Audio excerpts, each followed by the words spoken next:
why? No idea. Paper bag one I did an eBay auction. I was left unsupervised with a credit card. You should really just be glad that's all I bought. Where did you get a credit card? Bag, why is there a $4,000 charge on my credit card? Sorry, wrong number. You were saying? Never mind. So yeah, no idea what's in this. But whatever it is, it should make a great video. And if it doesn't? I'll send it to Professor Reagan. The science team needs something new to experiment on. They're kind of starting to scare me. So anyway, let's open this thing up. It's a dirty old boot. Hang on, there has to be something here. Maybe if I just... Whoa!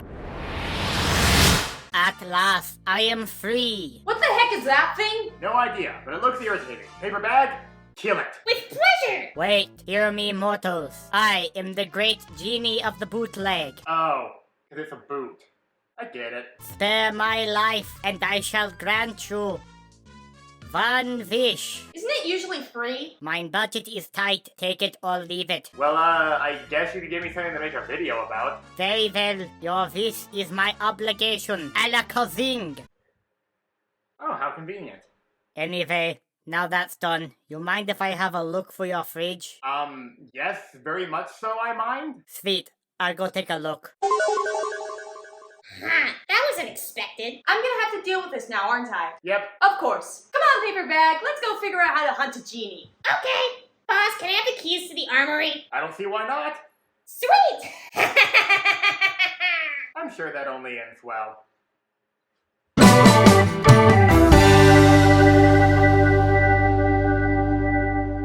Mockbusters, bootlegs, knockoffs, whatever words you want to use, they all boil down to essentially the same thing. Complete and utter garbage. You may have heard of movies like these before. You may have seen them in the clearance aisle of your local Dollar Tree. You may have even seen your favorite YouTubers slowly lose their mind watching one of them. Previous video. Please go watch it. I need the views. Desperately. Now, in aforementioned previous video, we briefly discussed prolific Mockbuster producer The Asylum. But they're only one of the many companies contributing to the art of knockoff filmmaking. They are, however, possibly the largest and most quote-unquote professional of them. Bootleg films are, for lack of a better term, a rabbit hole. The deeper you go, the worse the movies get, and the companies producing them get smaller and shadier. Thus bringing us to the topic of today's video, the horrifying world of animated mockbusters. Now, it's impossible to cover literally every single one of these. There's literal hundreds of knockoff animated films out there polluting the world with their mere existence. Not only are there far too many to cover in one video, but most of them just aren't worth talking about. Plus, if I had to talk in detail about the cinematic intricacies of masterpieces like Mighty Mensch, it just might drive me insane. So in the interest of not only my own personal well-being, but also the entertainment of the viewers at home, we're only going to be covering a few works from some of the most infamous producers out there. Sorry if I didn't end up covering your favorite today, I'm only one man with limited time and a poor grasp on his mental health. For our first cinematic dumpster fire, we're going to have to head south, to the land of order and progress. That's right, we're going to Brazil.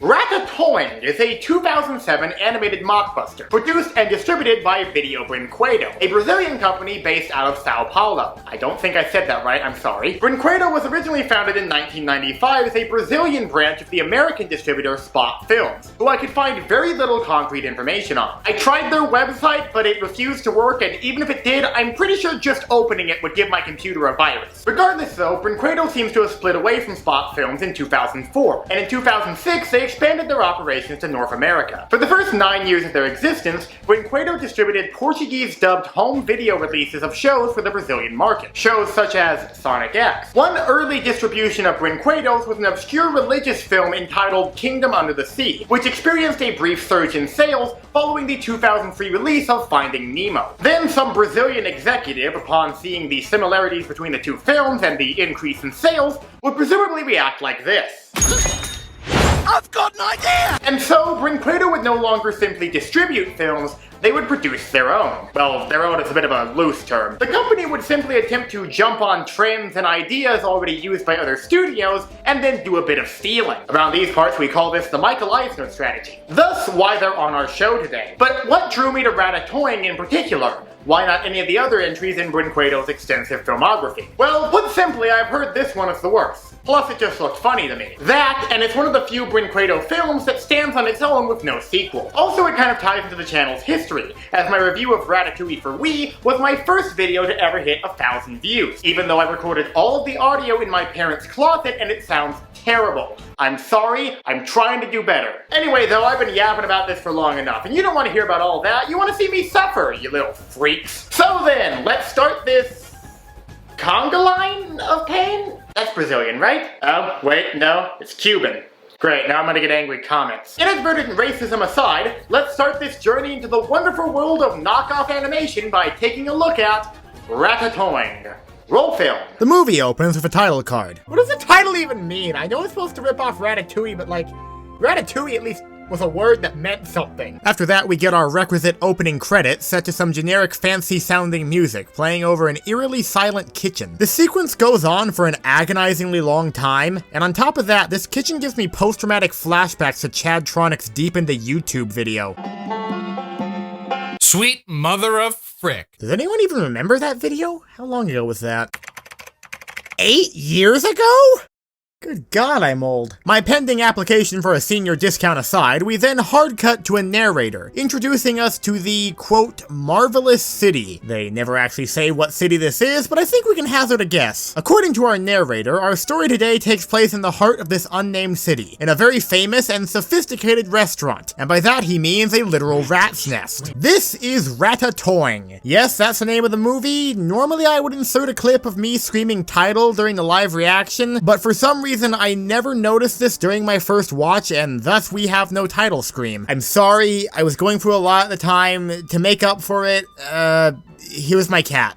Say hi, Fungus. Now that I've been absolved of my sins, let's get settled into what the movie's gonna be for the next 10 to 15 minutes. I'm not exactly sure what's going on. We keep getting panning shots and— oh frick, what the heck is that thing? You're gonna want to get used to this movie's utterly horrifying character models, as they're gonna be staring into your soul for the next 40 minutes of your life. The glaring black eyes, giant rows of teeth, stretched out mouths, and freakishly smooth skin make these things look like rejected FNAF characters. Everything has escalated so quickly. Oh god. This is not the right night to be doing this. I don't want to have a panic attack set to this movie. Something else you'll notice very quickly during the opening of this movie, aside from the new sleep paralysis demons who'll be visiting you later tonight, is the dialogue. These characters talk way too much. Every single line of dialogue is stretched out to 10 times the length that it needs to be. Characters don't just say, the food here is great. Characters will go on a detailed tirade about the food, the restaurant, who recommended it to them, how they got here, what they ordered, why they ordered it, how they're in the process of their third divorce, how she's taking the kids, etc., etc. I don't know if this is the result of a bad translation, if it's to pad out the runtime, or this is just how Brazilians think people talk, but whatever the reason, it's really freaking annoying. It's a good thing then that the first quarter of the movie is just rats talking. I'm not even joking, this movie is just over 40 minutes long, the bare minimum length required to count as a feature film, and the first 10 minutes is just inconsequential rat dialogue. Nothing is happening, no plot is being set up or established. We're just watching horrifically misshapen rat-like creatures flail psychotically around a restaurant talking about nothing. The thing that makes me really mad about this is that almost every voice you hear in these scenes comes from a real voice actor. Mostly anime voice actors, strangely enough. All of which I had to look up because, despite appearances, I am not a weeb. This unnamed rat who never shows up again after this scene, that's Dan Green, the voice of Knuckles the Echidna and Yugi from Yu-Gi-Oh! This waiter rat, that's Mark Derison, the English voice of Guts from the Berserk series and Zoro from the 4Kids dub of One Piece. And somewhere in this scene is Veronica Taylor, the voice of Ash Ketchum. I don't know where she is because none of these rats are ever given names to match with the credits, but she's here somewhere. It's not just random background characters either, finally bringing us to our main characters. Yeah, might as well get introduced to them at this point. This blue rat stirring this pot like a witch's cauldron is the owner of Ratatoing, Marcel Toing. He's voiced by Wayne Grayson, best known as Michelangelo from the 2003 Ninja Turtles series, and Peso from Octonaut. mascots. This furry bait-looking pink rat, who I only learned after watching the movie and looking through the cast is named Carol, is voiced by Lisa Ortiz, the voice of Amy Rose. Finally, this green rat named Greg, who serves as quote-unquote comic relief, is voiced by Mike Pollock, the voice of Dr. Eggman. I pretended I was a bar of soap and gave them all the slip. Despite the incredibly talented voice actors portraying them, I hate all three of these characters. Marcel is a whiny little cretin with a gratingly high-pitched voice, Carol is basically a non-entity in terms of character, and her design makes me feel like I should be censoring every scene that she's in, and Greg is, there, I guess? I hate him less than the other two, mostly just because I love Mike Pollock's voice, but he's still pretty annoying. Plus, the movie tries to give him a catchphrase and they run it into the ground. Precisely! So now that we've been introduced to our colorful cast of eldritch rodent horrors, you're probably wondering, what exactly are they trying to accomplish? What are their goals? What motivates them to try and achieve them?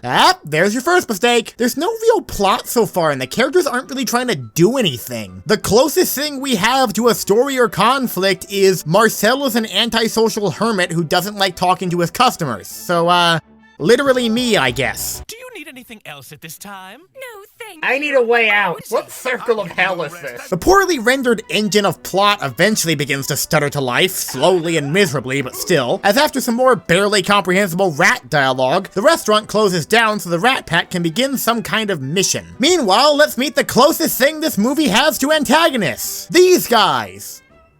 Oh, you want to hear their names?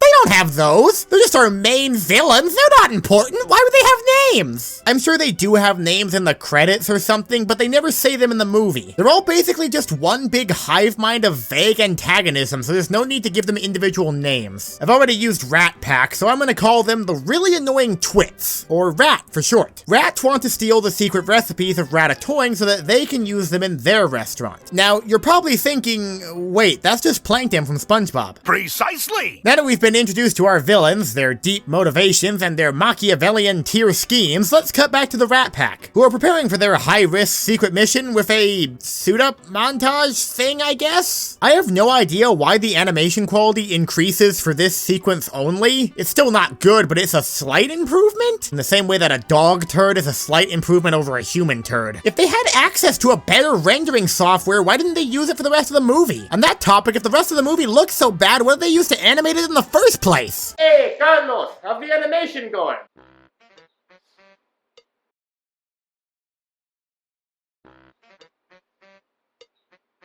Great, keep up the good work.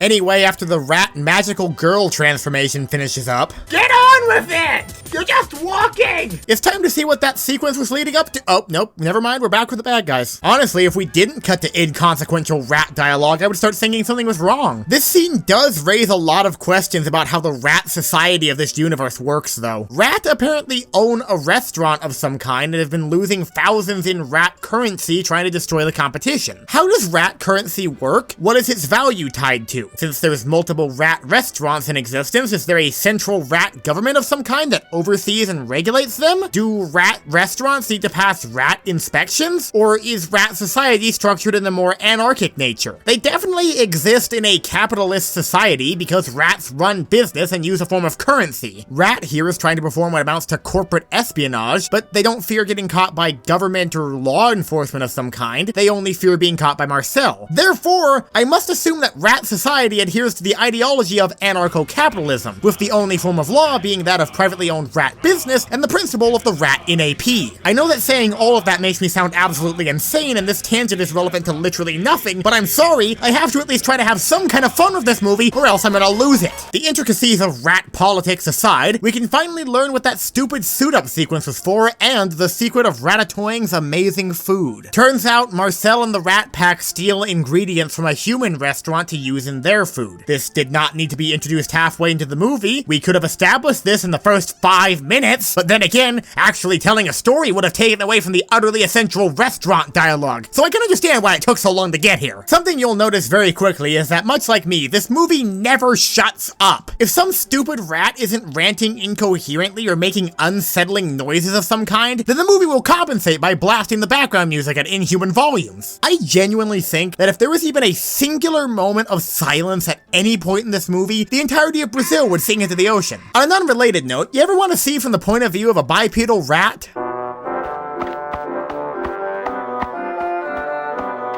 If you did, now you have. Congratulations. I hope you're happy, because I sure ain't. Anyway, back with the Rat Pack, more questions with no answers are being raised. Like, where and how did these rats obtain food-detecting night vision goggles? Why is a plate of strawberries just sitting unprotected in the middle of this table? Why did there need to be a single second of slow-mo from this awkward angle? Why am I lobbying the US government to declare war on Brazil? We may never know. The real question is, will I be making a Metal Gear Solid joke or a Splinter Cell joke for this scene? Well, I know more about Metal Gear than Splinter Cell, plus I hate Ubisoft, so Metal Gear it is then.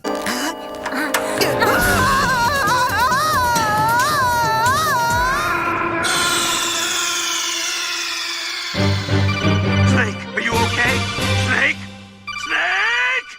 I forgot to mention that the whole time this scene has been going on, one of the members of Rat has been wandering through the empty restaurant, and this is how the bad guys end up learning the secret. It's important to the plot, I just didn't have a more organic way to work it into the script. We should have nuked Brazil when we had the chance. So after a series of Kafka-esque horrors, the Rat Pack have, I guess, accomplished their mission for the night, retrieving one singular strawberry that they're somehow going to use to supply their entire restaurant for the next week. After this rat rants and raves about something, I don't know, man. We cut to Rat, who have been apparently standing in the street doing nothing for God knows how long. So here's what I could piece together of this 5-minute long, uninterrupted, in-depth rat discussion. Having discovered where the Rat Pack source their ingredients, the members of Rat concoct a plan to sabotage them by making it harder to traverse the human kitchen, because that earlier scene was apparently meant to establish how easy it is for them. So the next day, Rat have managed to sneak into the human restaurant, where they prepare to execute their brilliant plan. What is their brilliant plan? Well, I think it's best if I just show you.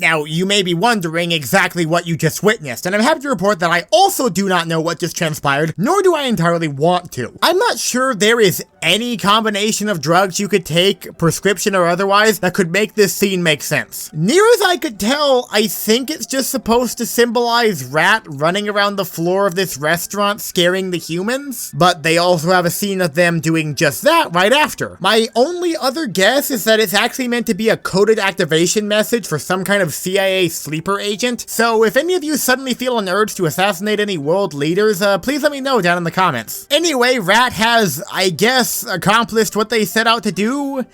Maybe? And we cut to 1 week later back at the Ratatoing. Stupid frickin' name. Apparently a single strawberry can't supply an entire restaurant. Who would have thought? Now, by this point in the movie, you may be bored to the point of uncontrollable weeping. However, the brilliant minds at Brinquedo have already accounted for this. They know what it is that you truly want. The exact same suit-up scene from earlier! No, really, this is the exact same sequence, just copy and pasted from earlier. They cut it down so at least it's over quicker than the first time, but it's still the exact same scene! If they played that exact whole suit-up scene again, I would have killed something. So the Rat Pack enter the human kitchen, discovering traps laid out for them. Marcel decides to investigate further, leading to one of this movie's trademark extended periods of absolutely nothing happening scenes. Now, before we continue, I want to ask a quick question. We all know what a cat looks like, correct? We've all seen them before in some way. You saw mine earlier, but here's another one just in case. Say hi, Fanta. Now that we are all 100% familiar with the appearance of the common house cat, let me show you how this movie depicts a cat.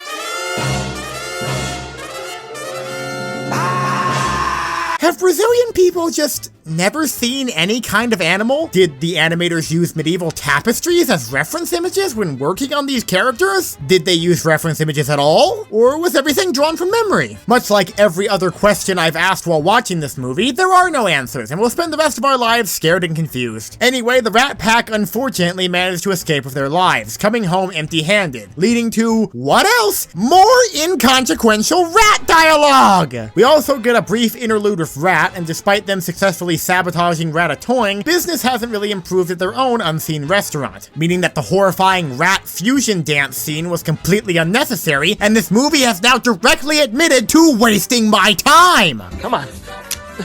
Come on, baby. I just want out. Okay, we've got less than 10 minutes left in this movie and I'm running out of patience, so we're gonna speed run this. Let's finish this up before I snap. Epic climax, here we go! The Rat Pack decides to head back into the kitchen for ingredients. We get the third suit-up sequence of the movie, complete with Armageddon's slow walk. Two members of Rat decide to follow them, and their walk cycles make it look like they've lost use of their knee joints. Marcel decides to distract the quote-unquote cat, while the other idiots grab a wheel of cheese from the kitchen table. Take a shot every time Greg says precisely for no reason. Precisely! Marcel fails to pass the speech check, leading to the most poorly lit and awkward chase scene to probably ever exist in film. Rat attempt to hold Greg and Furry Bait at knife point for their stolen cheese, but then the movie realizes that we haven't had enough inconsequential rat dialogue yet, and they start arguing over nothing. Marcel shows up right in the quote-unquote cat, having I guess negotiated with it off screen, and we fade to black because I can't even have the satisfaction of watching any of these characters be eaten alive. The rat traps have been conveniently removed from the kitchen, meaning the status quo is now intact. The cat homunculi thing is now on Ratatoing's payroll, receiving bribes in the form of food to keep it from killing them. The surviving members of Rat reveal that the other two were sent to be experimented on in an out-of-town animal testing facility. I would honestly respect how hardcore of a fate that is for the main villains if my heart wasn't so full of hate. And the movie ends incredibly abruptly on what was clearly the most iconic line. Is it over? You can't escape! So now that the movie is done, what are my final thoughts? It's bad. I'm not gonna drag this out, this movie sucks. Never has 45 minutes felt so agonizingly long. The animation is terrible, the story is non-existent, the characters are less than one-dimensional, and there's just so much random nonsense going on that ultimately means nothing. The only thing it really has going for it is the voice acting, but that's just because there's so many genuinely talented voices in this, whom I'm guessing only took this job because the alternative was starving. It's not even fun to laugh at, it's just a loud, boring, ugly-looking movie that deserves no time or attention. Final rating, 1 moldy cheese block out of 10. Let's move on.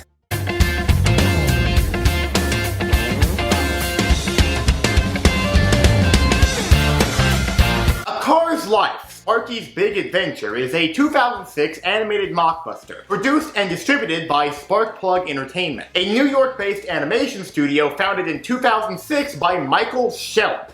I promise that's not a made-up name. I could find very little info on Shelp himself and what drove him You get it? Cause drove like cars. to get into the bootleg filmmaking industry. According to IMDb, he served as executive producer for a number of television series for multiple US networks, but none of them seem to have made any significant cultural impact, unless there's a secret cult following centered around Mansers on Spike TV. This film in particular was actually produced by Michael before he began using the name Sparkplug Entertainment for his creation.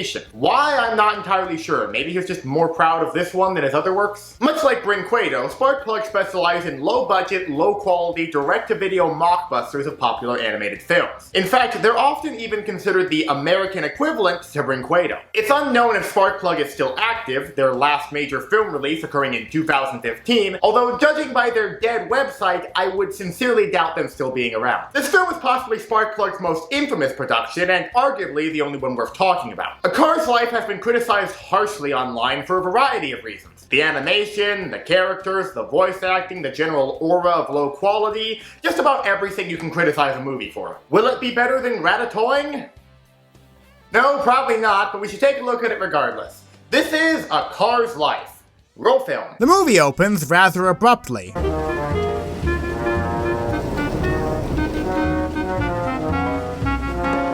Aside from the title card and the deafeningly loud opening music, the first thing we see are, strangely enough, 2 cars. This red thing is Sparky. He's a car who presumably has a life. And this blue car is his father. I don't think he's ever given a name outside of just Dad. And IMDb lists him as Daddy, a word that the internet has forever ruined and that I refuse to use on principle. So instead, let's call him Jeff. It was the first thing I thought of, don't judge me. Jeff and Sparky are driving along the barren desert wasteland of what what I assume to be California, doing things that I don't think cars are supposed to be able to do. I thought this was going to be a hard-hitting documentary on the everyday life of cars in modern-day society. My car can't fly, all it does is smell. To go on a quick detour, pun intended and meant as a fret, I always like to pinpoint evidence that proves the existence of real-world historical figures in fictional universes where they really shouldn't be, and this is probably the quickest I've ever been able to do so. We're only about 2 minutes into the movie, and we've already definitively proven the existence of Stalin. I wish I could be... Sparky, stop. This is not a musical. No, it's a gulag. No, it's a gulag. Horrific implications aside, it's time to set up the only major conflict in the entire movie. Sparky doesn't like being treated like a child by his father, and he wants to recklessly charge off into the world on his own, oblivious to the consequences. His father, meanwhile, attempts to rein in Sparky's youthful stupidity, much to the rebellious child's chagrin, setting up an inevitable conflict and eventual reconciliation between the two. This plotline may sound familiar, and that's because it's literally every coming-of-age story to ever exist. I have to give this movie credit, though. At least it establishes the conflict in the first few minutes instead of subjecting us to 20 minutes of uninterrupted rat dialogue. Although, it does try to make me involuntarily expel the contents of my stomach by making the camera choppily chase after a speeding car at awkward angles, so any points it may have gained over Ratatoing are cancelled out. 2 movies in a row now where freaking nothing is happening. There's a brief scene of something actually happening when a police car pulls Sparky and Jeff over for speeding, but neither of them are black cars, so they get off with a warning. Sparky's run-in with law enforcement has instilled within him a deep resentment for authority, and there's this incredibly odd tangent about moving somewhere without cops. Or maybe we could move someplace without cops. No policeman. As your cousin Piston used to say, be careful what you wish for. If I had a nickel for every time I had to bring up anarchism while talking about a bad Pixar knockoff, I'd have 2 nickels, which isn't a lot, but it's weird that it happened twice. In the same video, too! Anyway, Sparky's anarchist phase reminds Jeff of his cousin Piston, who is apparently just up the road, and they decide to pay him a visit. Oh, okay then, first confirmed death of the movie. It's a brutal death too, because there may be a grave, but the only part of Piston's mangled car body that was ever found was a single hubcap. Really glad we established that these cars can die. It gives me a little bit of hope for the future. Things went from 0 to 100. Things went from 100 to more 100 real freaking quick. So Sparky and Jeff drive off into the Mojave wasteland, eventually reaching this horrifying thing. I don't like this thing. It reminds me of the You're Not Perfect creature from Courage the Cowardly Dog. I'm gonna ignore all of the questions raised by there being a sentient gas pump in this universe. I don't think God ever intended for us to be able to comprehend such a concept. Jeff apparently runs this gas station, and here we're introduced to some new characters, like the previously mentioned gas pump, as well as Sparky's sister, Grace. Yes? No, not you. Get back to work. There he goes! We're also introduced to... Well, yeah, why? this cretin named Speedy. Now, I know her voice may be the worst sound on planet Earth since my own voice, which is why I'm pleased to inform you that she's gonna be a major character. Get used to this sound because you're gonna be hearing it for the next 40 minutes of your life. You are both so judgmental! You're probably wondering when the plot is gonna start to take shape, and honestly, you should have learned from the last movie not to expect a story of any kind from these films. You can, however, use this scene to start getting used to the general structure of this movie. That being, Sparky does something stupid, Jeff yells at him, repeat until you can't take it anymore, and walk into oncoming traffic. Honestly, at this point, I'm more focused on trying to figure out how a Cadillac, or at least a close approximation of one, becomes the father to a Porsche and what looks like an AMC Pacer. Anyway, while Sparky takes a car wash, you see, because cars wouldn't take baths because they're cars, so they take car washes. Isn't that clever world building? We're introduced to yet another new character. Or should I say, character. I'm so sorry. This is Diesel, a Jeep with an inexplicable robot arm thing who also smokes, implying that these cars have lungs with which to get car lung cancer, which is another unpleasant concept that I'm adding to the list of things we were never meant to create. We'll be seeing more of her, question mark, later. Right now, we have to listen to a car moaning. Why is the car moaning? Those aren't good noises. Really glad I had to hear that. Thanks, movie. So you may have noticed by now, but the voice acting sucks. Like, so much? We no longer have the bare minimum of a somewhat professional cast. We're working with grade A amateurs here. Some performances are tolerable. Jeff and the horrifying gas pump creature are probably the best examples, but on the other end of the spectrum... I insist! After all you've been through! Yeah, so here's something odd. Speedy accidentally wipes motor oil all over this purple Humvee's windshields, who then acts like they can't see.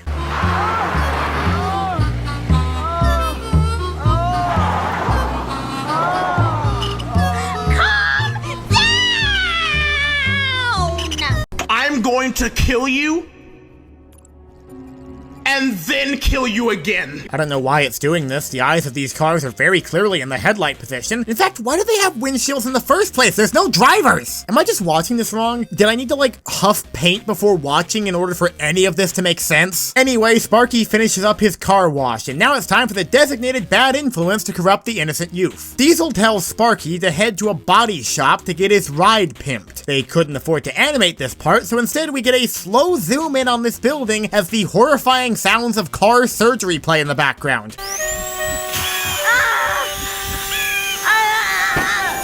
It really hurts. Oh! Dang, movie, I know I wanted these characters to suffer and die, but I didn't think you'd actually go through with it. Respect. So Sparky comes home and he looks like the car equivalent of a tattooed Russian convict. Following the formula, Jeff comes over to yell at Sparky for doing something stupid, and the scene pretty much ends. Would you believe me if I told you we were halfway through the movie? Anyway, Sparky finishes getting yelled at by Jeff, and now it's time for the designated bad influence to corrupt the innocent youth. Again! This time Diesel gives him tickets to a midnight movie showing, and... What's the buzz? Oh god, not you again. So Sparky and the car Antichrist go out to the middle of nowhere, and I hope you're ready for a really weird and kind of mind-numbing scene of these freaky robot things draining Sparky of his gas. I think these are gas leeches. They were mentioned earlier during the scene with the purple Humvee. I just didn't bring it up then because we had more important things to discuss. The scene ends rather quickly. Sparky runs out of gas, Speedy continues to convince me God doesn't love us, and we cut to the next day with Sparky being towed back to Jeff. This movie is so repetitive. Every scene has been the exact same series of events with only minor changes in dialogue and scenario. Sparky, have you tried not being a moron? I need to find my own way. Shut up, Dad. Sparky, we live in a society. Game cars rise up to crime. Okay then. One predictable consequence later. I'm also here! Sparky, have you tried not being a moron? Repeat ad nauseum. Diesel once again shows up to be the designated bad influence, telling Sparky to go out to the, quote, Badlands, a patch of random desert just over the mountains with no law or authority. In other words, California. Sparky does show a bit of hesitation since Jeff has told him it's dangerous to go out there. Also, Speedy is mutilating some random car, but that's not important. The horrifying gas pump creature from earlier tries to stop Sparky from repeating the movie's only plot point for the third time in a row, but Diesel straight up lights it on fire, causing it to slowly choke and die as whimsical piano music plays in the background.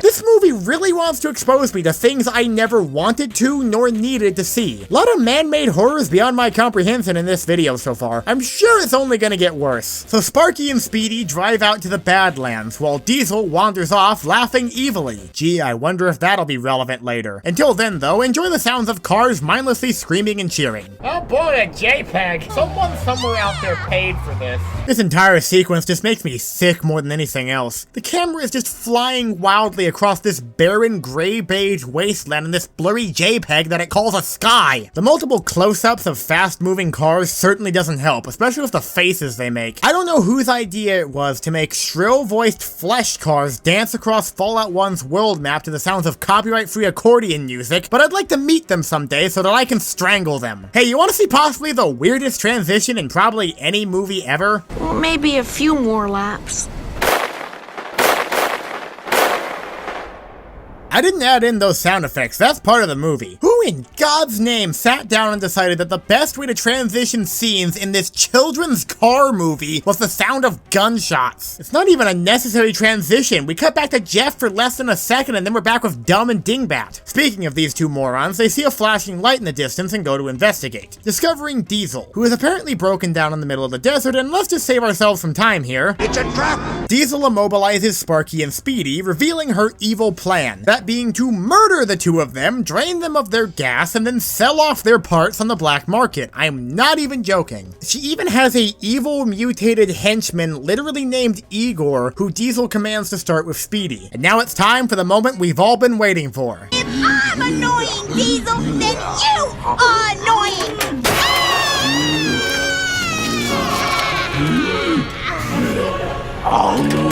Not even gonna lie. When that weird knife arm thing came down and I got to watch the life drain out of this car's eyes, it was the happiest I had been in about a week.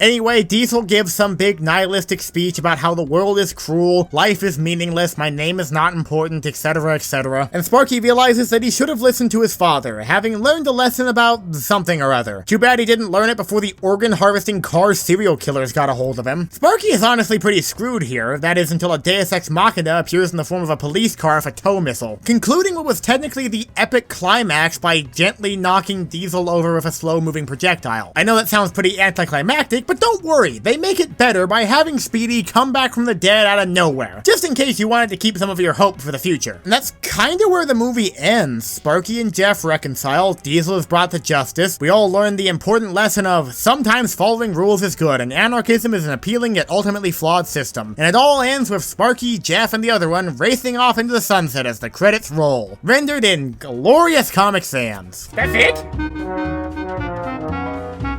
Credits? That's it? Well, I must say, I never knew the life of a car was so utterly horrifying. A car's life isn't good, but it is kind of a funny not good. It wasn't as miserable to sit through as Ratatoing, but there's still no reason to sit down and watch it. All the even vaguely funny or entertaining stuff is hidden beneath layers of ugly animation, annoying characters, and a repetitive plot structure that collapses under the weight of its own obligation to exist. Honestly though, if they stuck to their guns and kept the pink car dead, this would have been at least a 9 out of 10. As it is now, it's bad, but not the worst. You could get a few solid laughs if you put together the right watch party, or at the very least get blackout drunk before watching. Final rating, free car wrecks out of 10. Hey, buddy, how's the hunt going? Not good. The genie's using the tree cover to his advantage. Paperbag's trying to flush him out. Come out and fight me like a genie, you magical coward! Ah! Yes! Burn! Sir, you'll fire and burst! Don't tell me what to do! Alright, keep me posted. Are we getting paid overtime for this? Great talk, buddy, bye! Oh, crud, I'm not ready yet. Title card, go!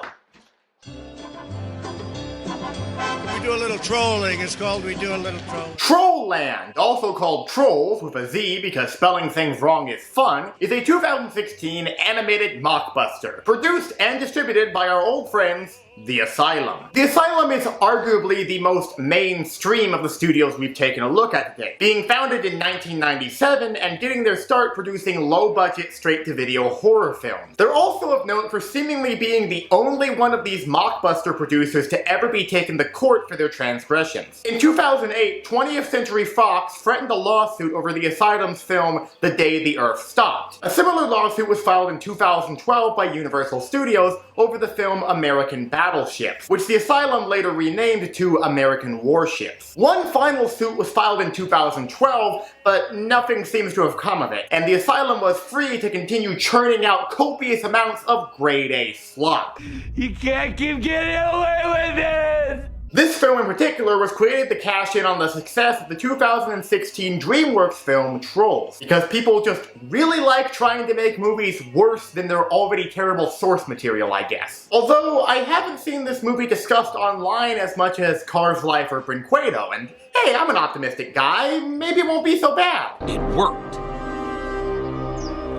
Olaf! Come out of there, you little... Whoa! Gotcha. I knew I should have been an engineer. Well, let's get it over with. Here's Trollland. May God help us all. So the movie opens... immediately, I guess. Okay, we're just getting right into it. Jeez, movie, you can't just open right away like that. At least buy me dinner first. To be fair, though, this opening isn't the worst thing I've ever seen, establishing the culture and history of the titular trolls. Their entire society apparently revolves around pranking and tormenting humanity, turning into a sort of competition dubbed the, quote, Prankapalooza. Terrible name, I know, but I'm still trying to stay positive here. There's no way this movie could be any worse than, oh no. Oh no. Oh, dear God, no. Okay, so this is immediately the worst thing ever. What am I even looking at? Was this animated in Unity? Horrifying visuals aside, it seems we've once again found ourselves firmly in the territory of, I have absolutely no idea what is going on and I'm scared for my personal safety. There's random children, we seem to be in some kind of camp, and while most movies would take this time during the opening to establish story or characters, Trollland instead chooses to cut to some sort of misshapen flesh blob in its natural habitat. We're not gonna learn this for another 20 minutes or so, but this is actually the closest thing this movie has to an antagonist, Olaf, played by this dude, whose career seems to have peaked with an appearance on a single episode of Family Guy. Olaf's main character trait, as we'll soon learn, is being a moron, and saying words that sound way too much like slurs for my liking. Little bugaboos. Anyway, I suppose we might as well get our first look at the trolls in this movie literally called Trollland. Oh, and they're horrifying beyond description. Good to know. Why are you looking at me? Oh god, the movie's sentient, isn't it? I've entered like a bad creepypasta, and this movie is actually sentient, and eventually the troll's gonna crawl out of the screen and kill me, which honestly I would welcome at this point. Oh hey, a title card!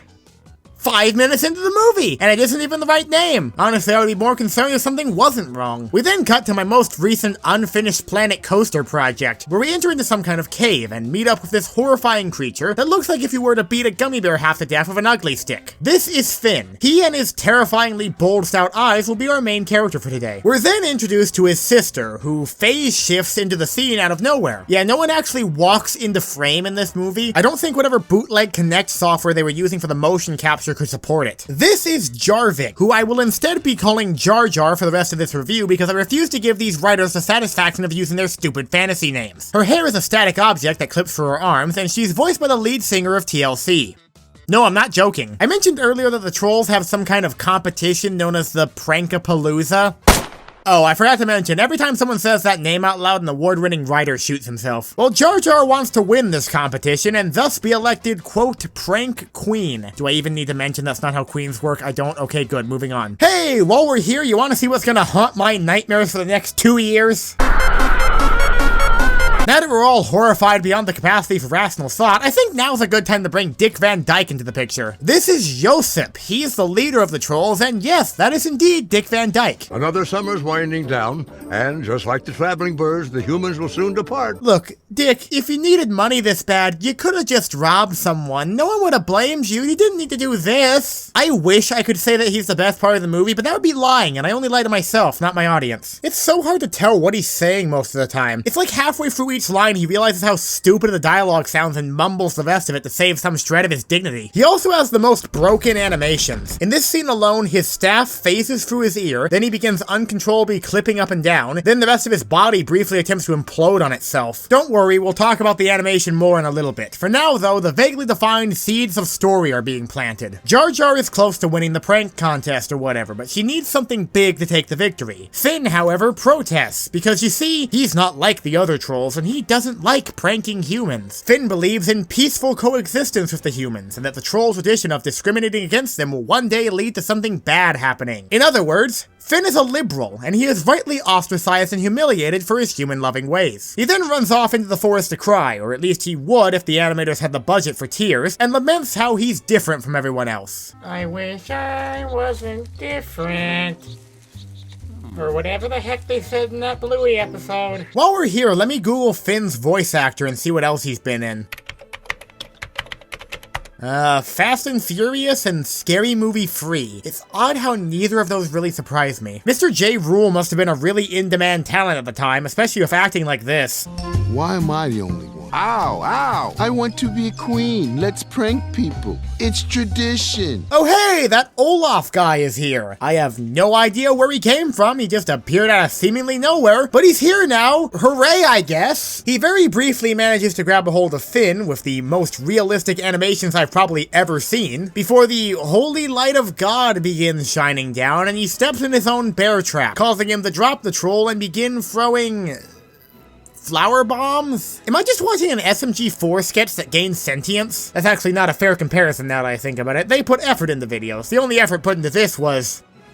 Yeah, no, I can't even complete the joke. No effort was put into this. Having failed to capture Finn, Olaf rides off to his Unabomber shack, where we get to learn more about his character and his motivation. Have you seen Fairly Odd Parents? He's Mr. Crocker, but for trolls instead of fairies. Essentially, he wants to capture trolls in order to become rich and famous. He also has an odd fixation with being knighted, and I don't know if this is just supposed to show that he's crazy, or if this movie secretly takes place in Britain. I assumed it took place in some secret lair of hell that Dante forgot to write down, but if this is Britain, then that might be preferable. Now that the exposition dump is over, let's cut to this dead-eyed, slack-jawed meat puppet that's supposed to represent a human child. This is Hayden, our other protagonist for today. His hobbies include drawing bugs and getting bullied by balding delinquents whose hands clip through their own legs. Since this kid is obviously pretty withdrawn and socially distant, the one way I could see this movie redeeming itself is if it ends with him going pumped up kicks on this whole camp. You could use this scene to torture prisoners in Gitmo. It's free of the most obnoxious voices you've ever heard in your entire miserable life, bickering back and forth against the ugliest background and the ugliest character models thrashing around like dying plague victims. It does eventually stop, thank the Lord, as Hayden runs off into the forest to cry, getting caught in a conveniently placed snare trap. Now's probably as good a time as any to mention that Hayden is played by Jerry O'Connell, whose career ranges from oh to. He also looks kind of like a younger, more unshaven Charlie Sheen, and that gives me bad memories, so this kid is automatically my least favorite character. Oh hey! Let me check the ranking here real quick, third least favorite character, and his floating shopping list.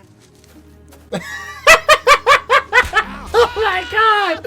A floating shopping list! Oh, I hate everything so much. At this point, I'm starting to wonder if getting addicted to crack and becoming homeless would have been a healthier career choice. Anyway, our two main characters have finally met. It's kind of hard to tell what's going on in this scene, more so than usual. It's like the animators forgot that more than one camera angle exists, and decided the only true way to tell a story was through alternating extreme close-ups. That and whatever the heck this is supposed to be.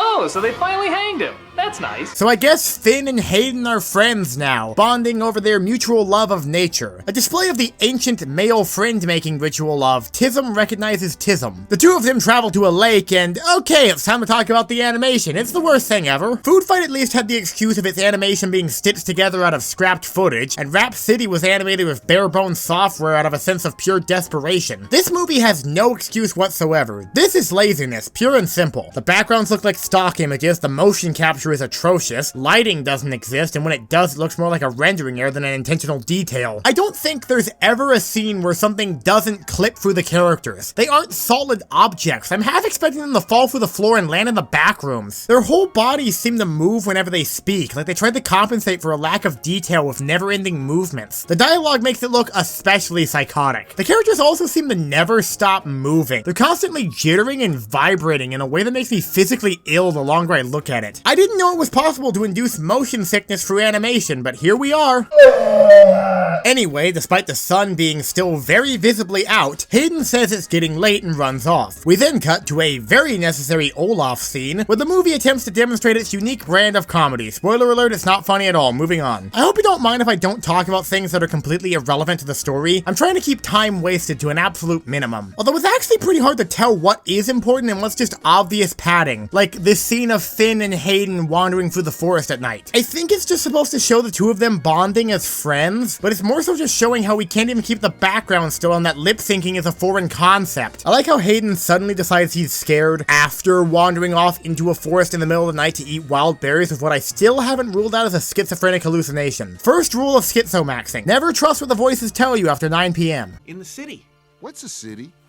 Well, It's hell on earth! We leave our trash on the streets and just genuinely act like terrible people to everyone around us. Anyway, it's the next day, I guess. I feel like I've been waiting for the plot to start for the past 30 minutes. So far, nothing has happened. There's no conflict or story. Characters have just been talking to each other in increasingly deranged settings. The light of God shines down on Olaf again. I still don't know why. He also rants about how people think he's crazy. Crazy?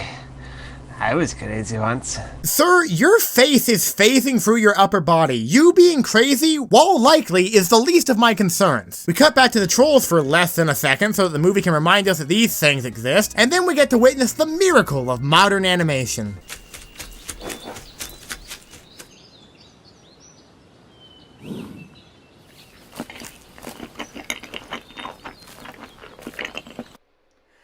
Well, it's a good thing I just bought this time travel watch. I'll be right back.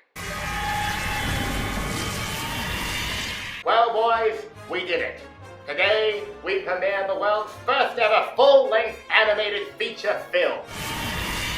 Listen, Walt, I'm from the future. You don't want to do this. This is what animation is going to one day lead to. Good God. Well, I've seen enough. Shut it all down, boys. We're done here. The peak of humanity's artistic achievement aside, it's time for a montage, I guess. Fair enough, if you're gonna waste my time, at least waste it quickly. But it only lasts a little less than a minute. There was no reason to even do a montage if you're gonna end it so quickly. There's not even anything of any real importance after the montage, other than showing us that the movie has begun collapsing in on itself. That and Finn wanting to show Hayden the troll's home, which is, for some inexplicable reason, called the Warren. I don't know why, unless there's some connection to the Warren Commission report. I'm saying the trolls did JFK. Anyway, let's segue to less controversial topics, like terrorism. No joke, Jar Jar apparently plans to cut down a totem pole and knock over a water tower to flood the human camp and possibly drown all the children there. I see that the trolls operate by the annoying YouTuber definition of a prank. I love the scene getting visibly darker for no reason, and the stuffed corpse of Finn standing ominously in the background really ties everything together, you know? He's just standing there, menacingly. Oh hey, Dick Van Dyke is back in the movie. This is your cue to cry. He doesn't even really do anything. Jar Jar goes on a racist rant, these things show up for your daily dose of nightmare fuel, and the movie tries to give me an aneurysm by bombarding me with nonsensical dialogue. It's really hard to actually figure out what they're talking about here. Near as I can tell, Finn has renounced the troll way of life and has decided to exile himself from the troll homeland. Alright, well, this has been something. The movie's gotta be over soon now, right? Oh god, there's another 40 minutes! I am genuinely amazed that a movie like this has been able to drag itself out for so agonizingly long and yet still have nothing happen. We're not even following a conventional plot structure at this point. We have no rising action. There's supposed to be a rising action. Where is the rising action? The closest thing we've had to any major story beat is Jar Jar's terrorist plot, and all we've gotten of that is like 2 lines of dialogue. Speaking of that, Osama Jar Laden and the rest of Troll Queta have begun hunting for Finn, who meanwhile has been trying to figure out how to stop Troll 11. And here's a vaguely interesting potential plot point. Hayden obviously can't tell anyone at the camp that invisible trolls are planning to kill all of them, as they would rightfully have him committed. The only person who would believe him is, of course, Olaf, the insane person. So it seems as though the movie is setting up a sort of hero-villain team-up where, yeah, this goes nowhere. They bring this up once and then it's never mentioned again. Anton Chekhov is rolling in his grave. We instead cut to Troll Queta raiding Olaf's Unabomber shack. You know, I was kind of able to laugh a bit at how terrible this movie was for the first 20 minutes or so, but now the novelty is fully worn off and I'm praying for nuclear annihilation. The animation errors are getting more egregious. Can you even call them errors at this point? Some of the worst animation in the entire movie comes from when Olaf manages to catch these random trolls. Look at this! Look at this garbage! While that's been going on, Jar Jar and the gang have, I guess, stolen Hayden's backpack for some reason. And I may have been a bit too soon saying that Olaf scene had the worst animation. This is far worse. Anyway, due to the plot contrivance, Finn and Hayden get split up, and Jar Jar enacts some type of evil plan? Basically, she's just triggering the requisite third act breakup by telling Hayden that Finn has been pranking him this whole time. And Hayden, being the brain-dead moron that he is, of course believes the words of this random green bint who he's never met before. So they're lying, and they're gonna make the third act breakup, and then they're gonna be all mad at each other, and then they're gonna reconcile, and then they're gonna stop the bad guy, and then I'm gonna jump off a bridge. You know what ticks me off the most? I was gonna insert the, no, that's not true, that's impossible line from Empire Strikes Back into this scene, and then the movie just outright says that exact line. No, that's not true. That's impossible! This makes me way more angry than it probably should. If I end up on the news in the next week or so, you know why. Hey, that previous scene was pretty mind-numbing, right? Well, you know what's even more mind-numbing? Another one. I'm not even joking. It's basically the same scene, but with Jar Jar and Finn instead of Mr. Steal My Joke. And they're gonna lie, and they're gonna make them mad at each other, and then they're gonna reconcile for the third act climax, and then they're gonna beat the bad guy, and then I'm gonna freaking toaster bath. Surprisingly enough, though, Finn actually has half a brain cell and realizes he's being lied to, because Hayden is one of the kindest beings he's ever known. He wouldn't hurt him. You've known him for less than 2 days! Okay, so anyway, Jar Jar decides now is the right time to execute her terrorist plot. Olaf captures the other 2 random trolls and then discovers a conveniently placed map to the trolls' home. Hey, the exact thing I said would happen is happening! The third act reconciliation.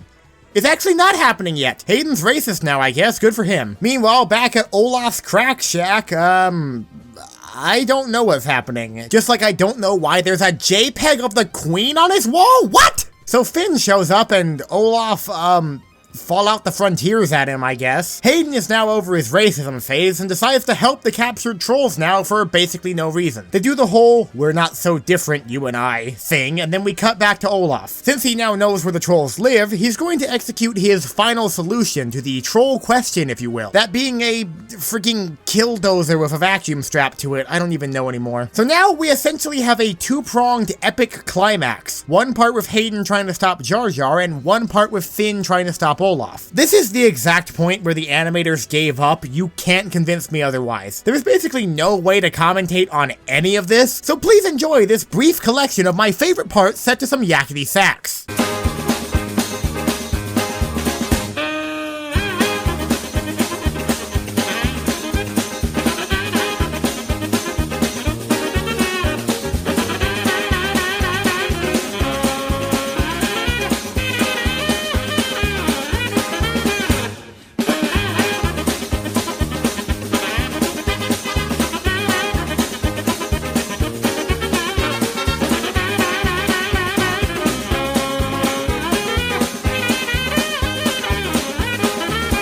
Anyway, the trolls escape Olaf and Jar Jar decides that killing innocent children is maybe taking things a bit too far. Would you believe me if I said that this epic climax ends with everyone talking their problems out? Because that's what happens. Dick Van Dyke apologizes for dedicating the trolls' entire culture to tormenting one guy for the past 30 years, and Olaf apologizes for retaliating against them, even though he was attacked first and arguably had worse things done to him. Wait a minute, generational conflict, terrorism, guerrilla warfare, attacking someone and then playing the victim? Oh god, this is just the Middle East! So Finn resolves the Israel-Palestine conflict through the power of friendship. Thus, Dick Van Dyke chooses to make him the Troll Ayatollah or whatever. The Trollatollah, if you will. God, I'm gonna get Fotwood for this. So the movie is basically over now. We do get an ending montage of some kind where the animation somehow gets even worse, and Bigfoot shows up for some kind of stupid gag. He looks just so unbelievably awful. Look how they massacred my boy. And the movie ends with Dick Van Dyke narrating an epilogue that I don't care enough about to go into any amount of detail on. Ah! Oh, we just had to end the movie with the most horrible imagery. That was the worst thing ever. Good God on a kebab, what do I even say? This is probably the worst thing I've watched for this show in a while. I know I tend to be overly dramatic with things like this, but just look at it. You get maybe 20 minutes of laughs out of how bad it is, and then once you realize that this is what you're gonna be watching for an hour and a half, all you can do is cry and pray for it to end faster. It's borderline unwatchable in many aspects. Even some of the worst things we've covered didn't feel that bad. The animation is ugly, the characters are annoying, the sound design is a train wreck, and the story is near non-existent for 3/4 of the runtime. It's bad on just about every level, and it was very clearly made as lazily as possible to quickly cash in on the success of something else. Don't watch it, even just to see it for yourself. I suppose if you need to torture someone and waterboarding isn't an option, you could use this, but for anything else, yeah, no. Final rating, -10 severed troll heads. Hey guys, video's done. You caught the genie yet? Christ. Things got a little out of hand. Is he dead? No, not yet. But I think the fall down the hole paralyzed him, so he's probably wishing he was dead. Great job. I knew I could count on you guys. So, can we have the rest of the day off? Well, the video's done, the genie's taken care of, and I got nothing else to do, so, sure, why not? Yes! Hey, by the way, I found this weird game gathering dust in the back of the armory. Never mind, we're back on the clock. But... No rest for the wicked, buddy. I've got my next video to make.